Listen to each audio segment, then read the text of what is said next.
Alright, well, for this video I figured I'd talk about my bikes a little bit. I got two of them, a hardtail and a full suspension, both of them specialized, and at the same time it gives me another chance to continue learning this GoPro camera and loading this stuff up to YouTube, which can be quite a pain in the butt.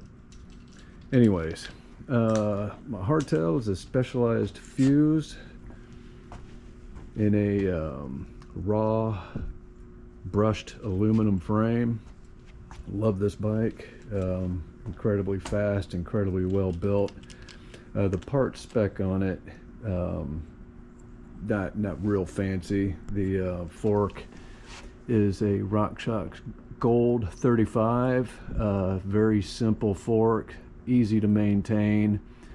Does its job. It's not quite as adjustable as other more high-end forks, but I mean it does the job, and it's super easy to maintain.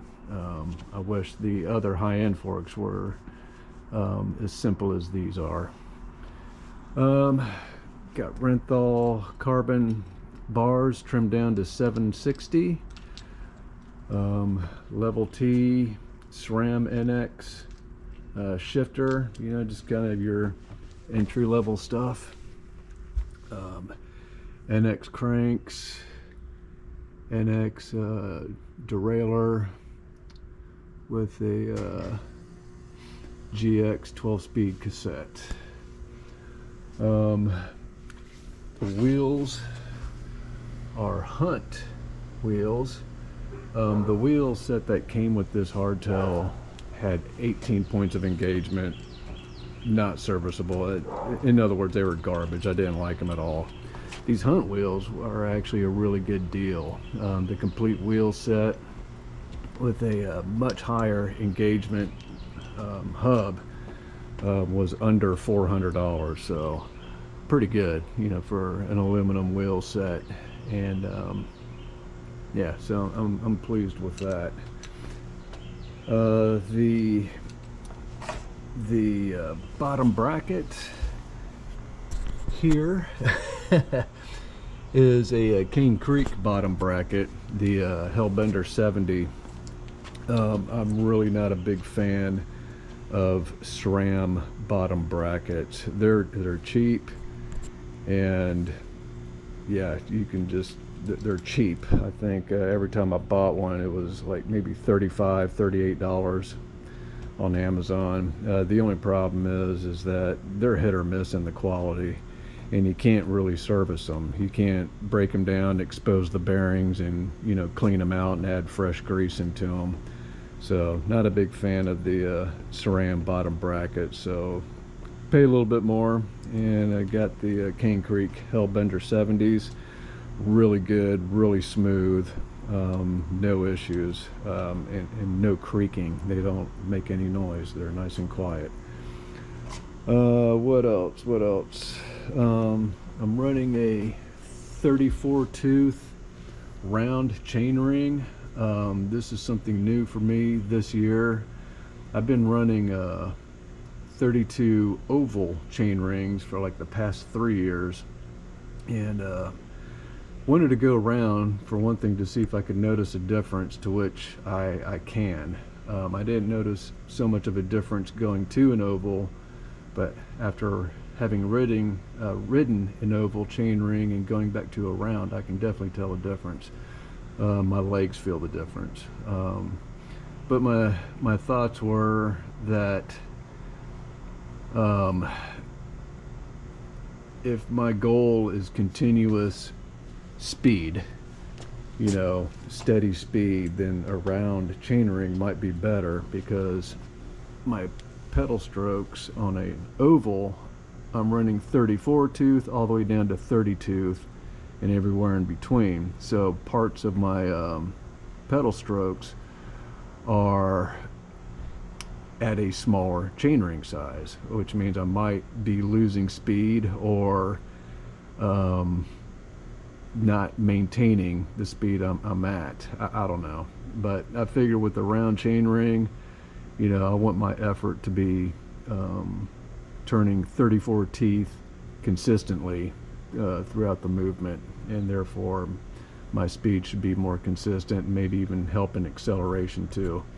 The only reason why this is important is just because I plan on doing some cross-country racing again this year, and figured I'd give the round chain rings a shot and see, you know, just see how they work. I don't have a problem with the oval chain rings, but I am enjoying the round chain rings back on my bike. I can definitely feel a difference. You need to kind of get used to them again, but once you do, it's everything just seems a little bit smoother as far as like maintaining a speed or accelerating. I can accelerate a little bit faster up a hill, it feels like, with a round chain ring. What else we got here? The seat post. The seat post is a Cane Creek suspension seat post, and the reason why I got this is because my 55-year-old back is arthritic with degenerative bone disease, and I'm susceptible to pinched nerves and herniated disc, and they're no fun. And so I got this suspension seat post, stuck it on my hardtail to kind of help alleviate some of the vibrations and some of the smaller hits. I no longer ride this hardtail on trails.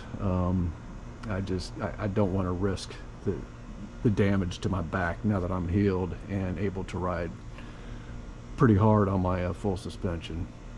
But the Cane Creek full suspension or suspension seat post it was a good buy, and it makes a massive difference because this frame is very stiff. I wouldn't say it's not compliant at all in the world of hardtail compliancy. It's a very stiff, very fast frame. It's a fun bike to ride, don't get me wrong. The seat is an SDG seat, very comfortable with carbon rails.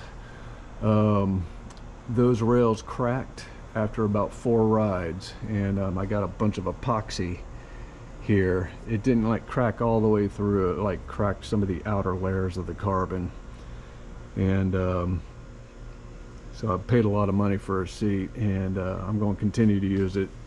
It actually cracked while I was using it on my full suspension, so no more carbon rail seats for me. I figured I'd give it a shot. It's a very light saddle. Again, it's comfortable, but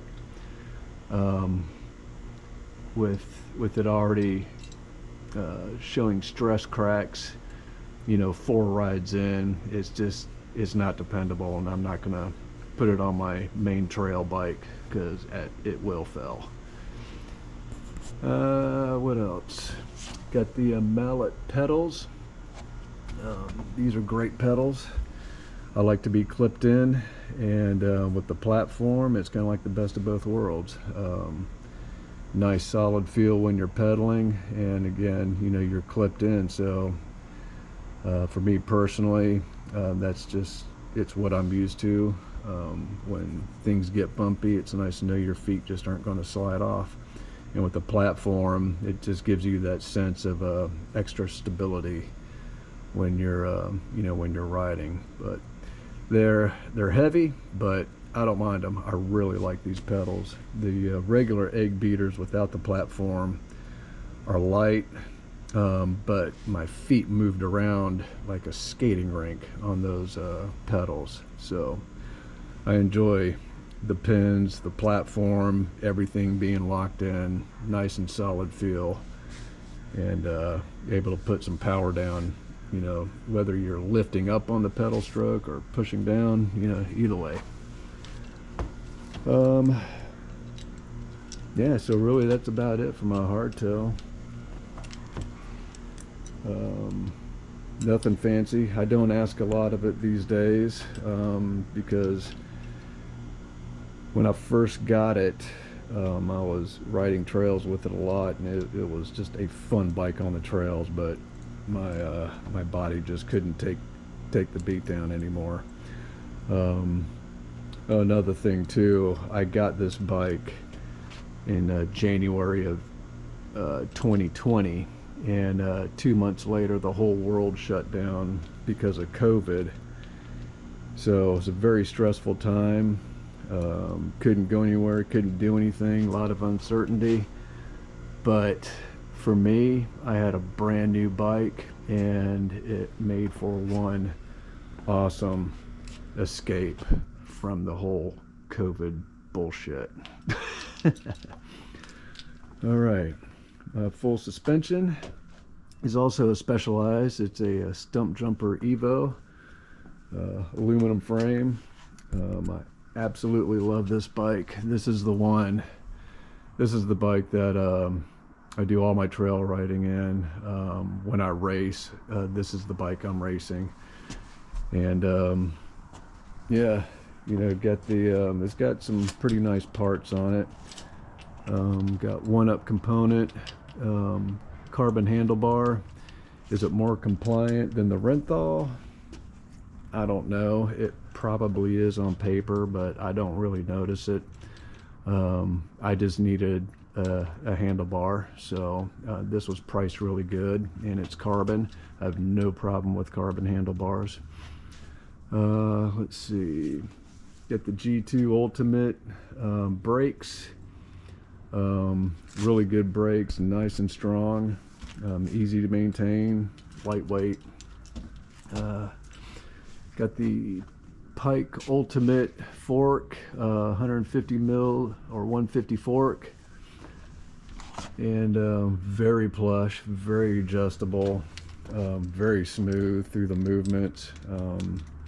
It handles quite a bit, and it's also stiff too. I like the fact that this fork is built very well, that that front wheel tracks pretty good without a lot of movement, you know, just from hitting rocks or roots and things like that. It just absorbs the bumps and stays straight in the direction that you're steering. Got industry 9 hubs, front and back, the Hydra hubs, high engagement, and the wheel set itself is a light bicycle carbon rims. I've had this wheel set now going on 3 years, absolutely no issues. They've been an awesome wheel set. Yeah, not even so much as a broken spoke. They stay true. You know, I think it's just twice a year I just check the spoke tension, just make sure everything's nice and even, and it's been just a good, reliable, strong wheel set at about $1,000 cheaper than your name brand carbon wheel sets. Although I would love to have an industry 9 carbon wheel set, but yeah, they're too expensive. This wheel set wasn't cheap, but again, it was $1,000 less than your, you know, i9s or NV carbon wheel sets. So really good there. Let's see, what else?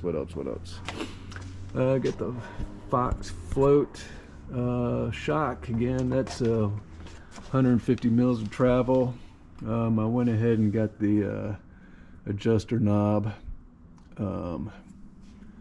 It didn't come with one, I guess, to save money. That's how they were speccing these frames, that the compression damping was set at the factory. It didn't have any adjustment, so it was kind of like a middle of the road setting. And yeah, for I think it was like 25 bucks, I got the knob, put it on there. So now I got some adjustment on the compression for when I need it, and yes, that does work. I can tell the difference when I make those adjustments. Let's see. Yeah, the saddle is a Italia saddle XLR. titanium rails because carbon rails crack. But this has been an awesome saddle. It's not a lot of padding. It's thin, it's rounded, but it fits me. And this is actually probably the most comfortable saddle. It wouldn't look like it that I've ridden. I can ride this bike all day long with no issues. So, you know, it all depends on what your bottom needs. Seat post is a carbon seat post, rigid. I don't use a dropper. I've got the dropper post, but never really need it. Most of the riding I do, I just don't have a need for a dropper post. So I figured, why not save the weight? I'm kind of old school in that, you know, a rigid seat post, it doesn't bother me. It's what I'm used to. To me, this looks normal. But this is a nice post. It's hard to find, though, a rigid seat post for specialized frames because you need 34.9 diameter, and they are about impossible to find. In fact, this is the only carbon seat post that comes in that diameter that's reputable. I don't like using shims. With shims, you can't get the torque setting right. But this seat post, it's nice and it's solid. It's lightweight, very light. This whole setup here with the saddle and the carbon is like a really lightweight setup. But saddle or the seat post, no issues. Tighten this up to 4 Newton meters and boom, it locks right on. I've had no slippage, no movement. Other seat posts where I've needed to use a shim, I've had bad luck with shims. The seats always wind up moving or sliding down into the tube. But that's done very well. Let's see. Yeah, again, I got the same pedals here on this bike. That's how much I love these pedals that I got them on both bikes. Obviously I've got the 5 dev cranks. Didn't really need 5 dev, but I just like the way they look. I like the way they're engineered. And just, yeah, why not? I spent some money and got some nice 5 dev cranks. It's also a 5 dev chainring. Again, a 34 tooth round. Had an oval on here, but I got 34 round chain rings on both bikes now, so that way everything's nice and consistent. Depending on which bike I ride, you know, that chain ring is the same. The derailleur is a X01 derailleur with an X01 cassette. Nice reliable shifting, no issues. It's not electric shifting or anything. It's still just cable pull, but I don't mind it. Yeah, it just makes for a nice lightweight setup with the 12-speed Eagle XO cassette that are coming more and more difficult to find. So if you're like me and prefer that cassette, if you find one, I would go ahead and get it and just keep it until you need it, because they're becoming harder to find, and with that they're becoming a little bit more expensive to buy too. So I got lucky and found that one at the regular price. Still expensive, but you know, if you take care of your drivetrain, that will last me quite a few years actually, because I replace my chain when I need to. The bottom bracket on this bike is a, let me see if I can get in here. Yeah, the bottom bracket is a Chris King. You know, Chris King is a little pricey in the world of bottom brackets. Again, especially when you can get a SRAM bottom bracket for like 35 bucks The Chris King cost me a little bit of money, but I've had that bottom bracket now for about a year, and I love it. It runs smooth, it runs quiet. You can service it, you can clean it, grease it, do everything you need to do with it to keep it running, and it's just a smooth rolling, quiet, non-creaky bottom bracket. So yeah, no buyer's remorse there. Again, they're pricey for bottom brackets. They're a little bit more than my King Creek bottom bracket, but figured I'd give Chris King a shot because they're supposed to be pretty much top of the line, good reliability, good manufacturing, the whole 9 yards. And so far that's proven to be true, that if that bottom bracket fails, or if this bottom bracket fails, I probably would get another Chris King. Yeah, so there you go. What else? Got the I9 or Industry 9 stem, matchy, with the hubs. Clearly I got a blue theme going on here with the bike. These Maxxis wheels,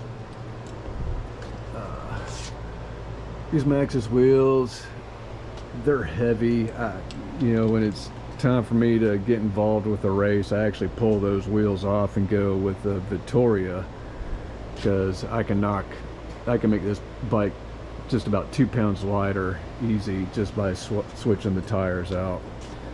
But the Vittorias also grip better. I just feel more grip than the Maxxis wheels, especially the Assegai on the front. It's got a lot of deep tread, but man, that front wheel, it will want to wash out and then it grips. So it slips and grips, and to which I'm glad it eventually grips, but I'd rather just do without the slips also. And the Vittoria Barzos, I got another set inside my shed here that I put on my full suspension. But this tread pattern, man, it just, I don't know, I've never had any kind of grip issues with the Vittoria Barzos, and they're cheaper than the Maxxis wheels, and they're lighter than the Maxxis wheels. These things, you see so many people riding Maxxis tires, and I figured I'd give them a shot. But man, they're expensive and they're heavy, and again, they don't seem to grip as well as the Vittoria. Although the Minion DHR2 on the back works really well.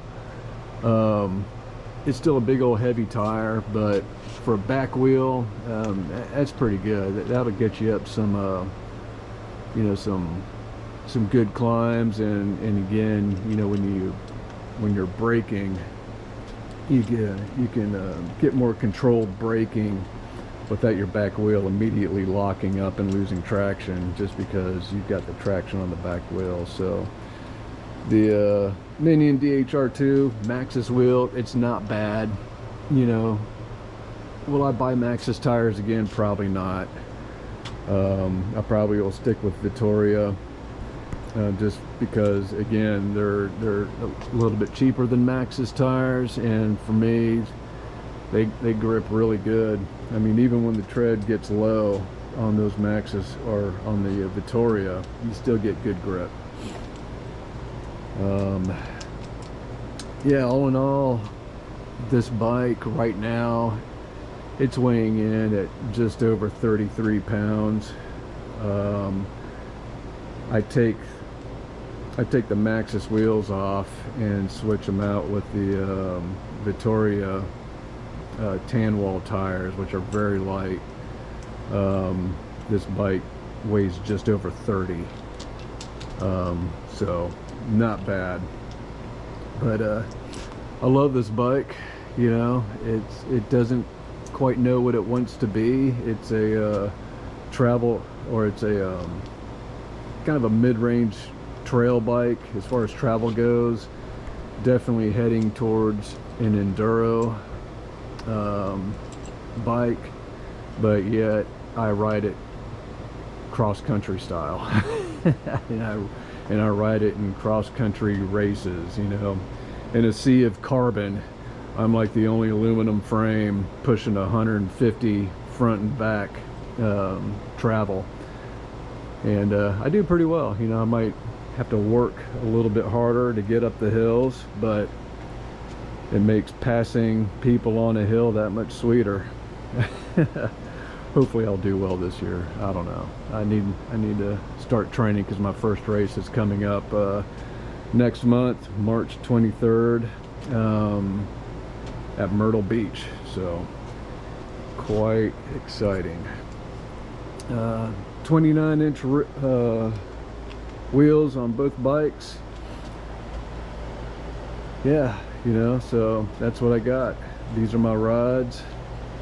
I'm lucky to have them both, and yeah, I'm very pleased. The full suspension is just I love riding that bike. I don't care what kind of trail it is. It can be a smooth trail, it can be a rough trail. It's just the movement of the suspension on that rear wheel is just very smooth. And you know, for an older guy like myself with some back issues, this bike is just, I love it. That's all I can say. The hardtail, I love this bike too, but unfortunately, being a hardtail, I just don't want to risk injuring my back anymore by taking it out on a trail. I'd love to, because I know this bike is like really fast, and I'll take it out on like a smooth trail, but nothing, you know, nothing too crazy. But it still gets ridden, just more greenway. It's pretty much my gravel bike, you know. Use it more for training, for when the trails are closed because of rain, that I can take this bike out and just, you know, get some good exercise, keep my legs moving. Great bike, and it got me through the pandemic. So anyways, that's all I got.